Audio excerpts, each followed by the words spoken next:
Sweet Ermengarde, or The Heart of a Country Girl, by Percy Simple aka Howard Phillips Lovecraft.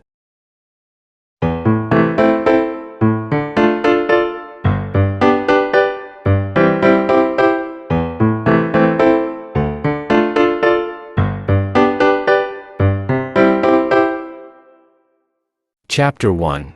A Simple Rustic Maid. Ermengarde Stubbs was the beauteous blonde daughter of Hiram Stubbs, a poor but honest farmer bootlegger of Hogton, Vermont.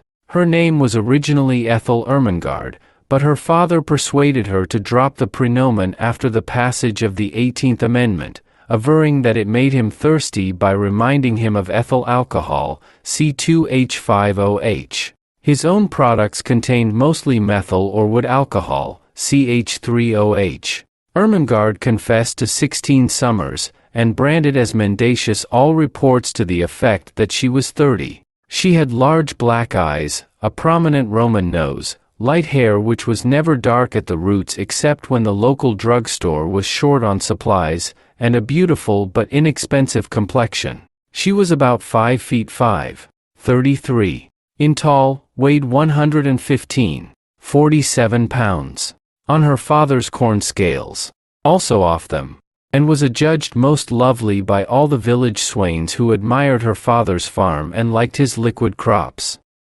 Ermengarde's hand was sought in matrimony by two ardent lovers.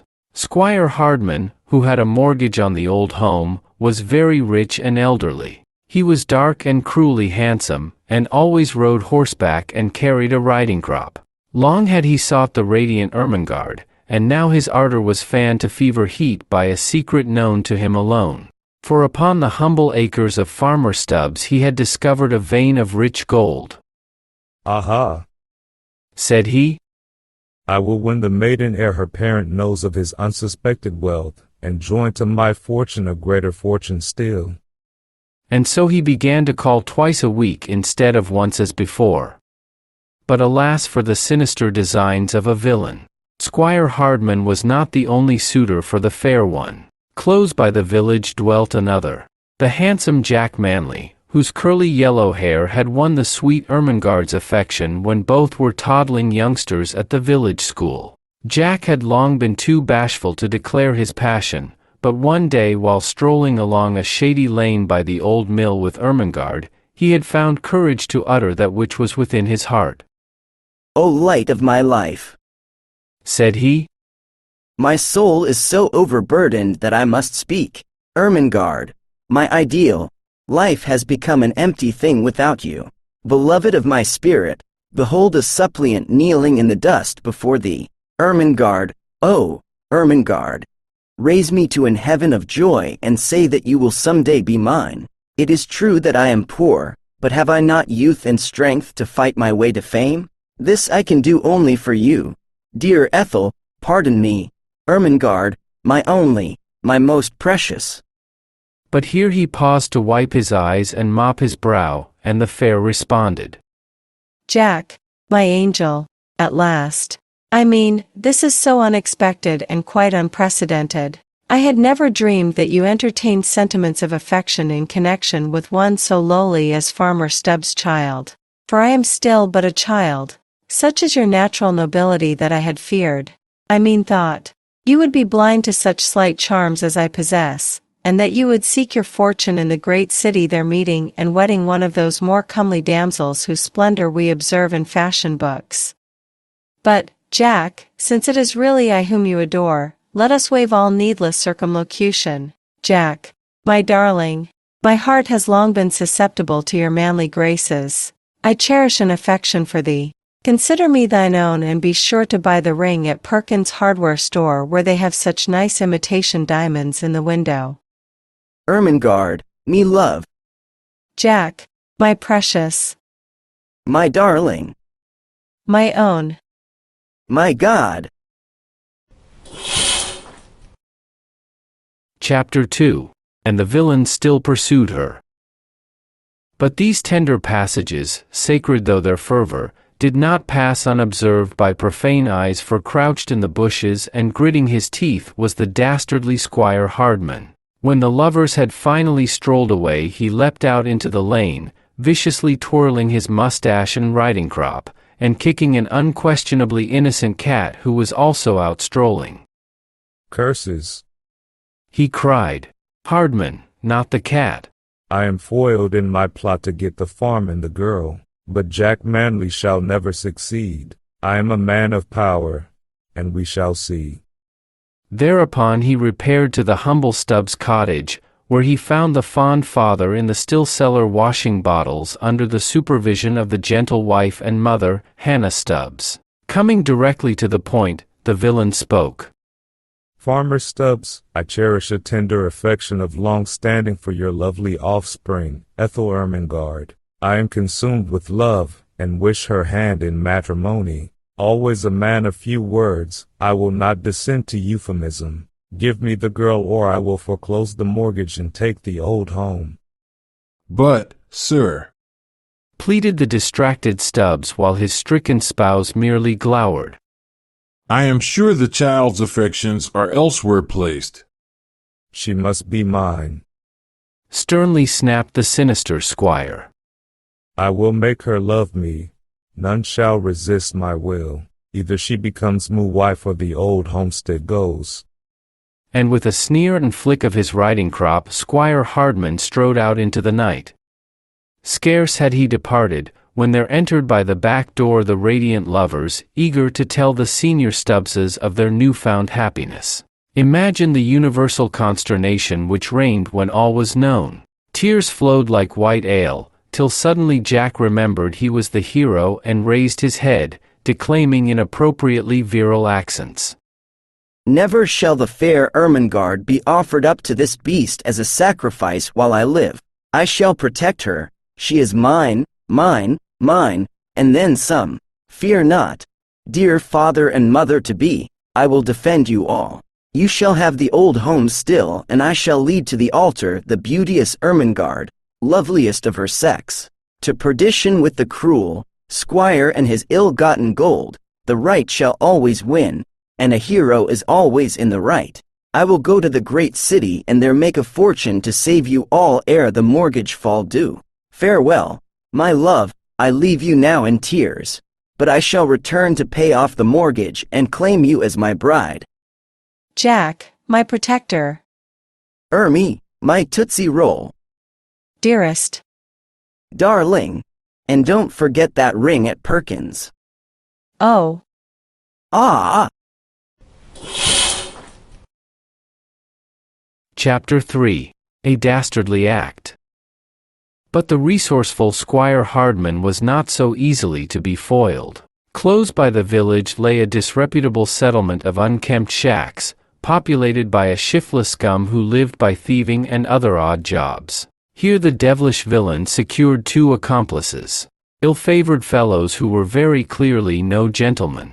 And in the night the evil 3 broke into the Stubbs cottage and abducted the fair Ermengarde, taking her to a wretched hovel in the settlement and placing her under the charge of Mother Maria, a hideous old hag. Farmer Stubbs was quite distracted, and would have advertised in the papers if the cost had been less than a cent a word for each insertion. Ermengarde was firm, and never wavered in her refusal to wed the villain. Aha, my proud beauty, quoth he. I have ye in me power, and sooner or later I will break that will of thine. Meanwhile think of your poor old father and mother as turned out of hearth and home and wandering helpless through the meadows. Oh, spare them, said the maiden. Neverer. Dot. Ha ha ha ha. Leered the brute. And so the cruel days sped on, while all in ignorance young Jack Manley was seeking fame and fortune in the great city. Chapter 4.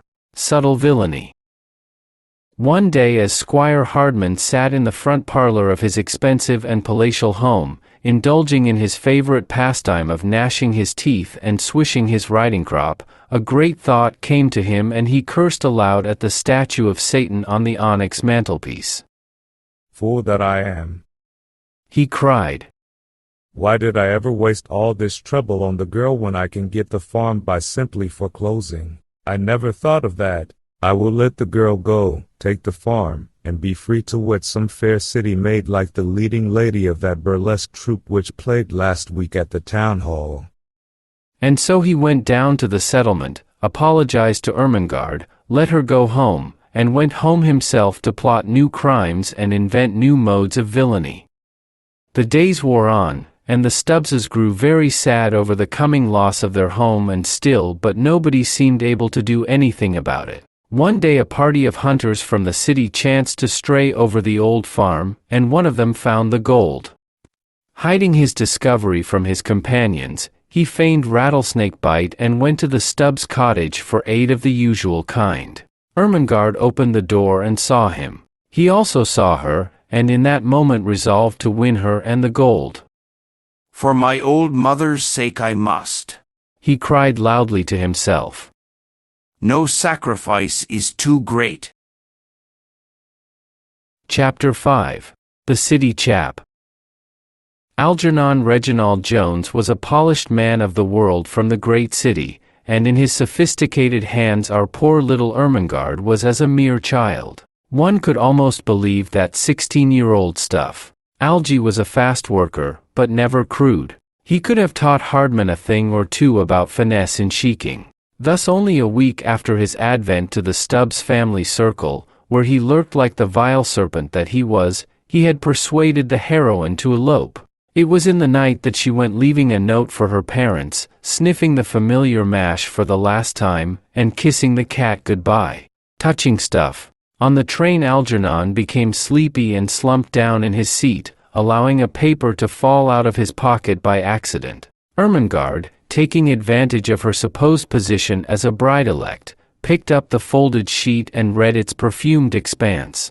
When lo, she almost fainted. It was a love letter from another woman. Perfidious deceiver, she whispered at the sleeping Algernon.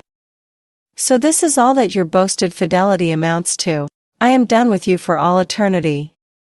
So saying, she pushed him out the window and settled down for a much-needed rest. Chapter 6. Alone in the Great City. When the noisy train pulled into the dark station at the city, poor helpless Ermengarde was all alone without the money to get back to Hog Ton. Oh why? She sighed in innocent regret. Didn't I take his pocketbook before I pushed him out? Oh well, I should worry. He told me all about the city so I can easily earn enough to get home if not to pay off the mortgage. But alas for our little heroine. Work is not easy for a greenhorn to secure, so for a week she was forced to sleep on park benches and obtain food from the breadline. Once a wily and wicked person, perceiving her helplessness, offered her a position as dishwasher in a fashionable and depraved cabaret, but our heroine was true to her rustic ideals and refused to work in such a gilded and glittering palace of frivolity, especially since she was offered only $3 per week with meals but no board. She tried to look up Jack Manley, her one-time lover, but he was nowhere to be found. Perchance, too, he would not have known her, for in her poverty she had perforce become a brunette again, and Jack had not beheld her in that state since school days. One day she found a neat but costly purse in the park, and after seeing that there was not much in it, took it to the rich lady whose card proclaimed her ownership. Delighted beyond words at the honesty of this forlorn waif, the aristocratic Mrs. Van Itty adopted Ermengarde to replace the little one who had been stolen from her so many years ago. How like my precious Maud, she sighed, as she watched the fair brunette return to blondness. And so several weeks passed, with the old folks at home tearing their hair and the wicked Squire Hardman chuckling devilishly. Chapter 7. Happy Ever Afterward. One day the wealthy heiress Ermengarde S. Van Itty hired a new second assistant chauffeur. Struck by something familiar in his face, she looked again and gasped. Lo! It was none other than the perfidious Algernon Reginald Jones, whom she had pushed from a car window on that fateful day. He had survived. This much was almost immediately evident. Also, he had wed the other woman, who had run away with the milkman and all the money in the house. Now wholly humbled, he asked forgiveness of our heroine, and confided to her the whole tale of the gold on her father's farm. Moved beyond words, she raised his salary $1 a month and resolved to gratify at last that always unquenchable anxiety to relieve the worry of the old folks. So one bright day Ermengarde motored back to Hogton and arrived at the farm just as Squire Hardman was foreclosing the mortgage and ordering the old folks out. "Stay, villain!" she cried, flashing a colossal roll of bills. "You are foiled at last. Here is your money. Now go, and never darken our humble door again." Then followed a joyous reunion, whilst the squire twisted his mustache and riding crop in bafflement and dismay. But hark! What is this? Footsteps sound on the old gravel walk, and who should appear but our hero, Jack Manley. Worn and seedy, but radiant of face. Seeking at once the downcast villain, he said. "Squire, lend me a 10-spot, will you? I have just come back from the city with my beauteous bride, the fair Bridget Goldstein, and need something to start things on the old farm." Then turning to the Stubbses, he apologized for his inability to pay off the mortgage as agreed. "Don't mention it," said Ermengarde. "Prosperity has come to us, and I will consider it sufficient payment if you will forget forever the foolish fancies of our childhood." All this time Mrs. Van Itty had been sitting in the motor waiting for Ermengarde, but as she lazily eyed the sharp-faced Hannah Stubbs a vague memory started from the back of her brain. Then it all came to her, and she shrieked accusingly at the agrestic matron. You, Hannah Smith, I know you now. 28 years ago you were my baby Maud's nurse and stole her from the cradle! Exclamation mark. Where is my child? Then a thought came as the lightning in a murky sky. Ermengarde, you say she is your daughter. She is mine. Fate has restored to me my old child, my tiny Maudie. Ermengarde, Maud, come to your mother's loving arms. But Ermengarde was doing some tall thinking. How could she get away with the 16-year-old stuff if she had been stolen 28 years ago? And if she was not Stubbs' daughter, the gold would never be hers. Mrs. Van Itty was rich, but Squire Hardman was richer. So, approaching the dejected villain, she inflicted upon him the last terrible punishment. "Squire, dear," she murmured, "I have reconsidered all. I love you and your naive strength. Marry me at once or I will have you prosecuted for that kidnapping last year. Foreclose your mortgage and enjoy with me the gold your cleverness discovered. Come, dear." And the poor dub did. The end.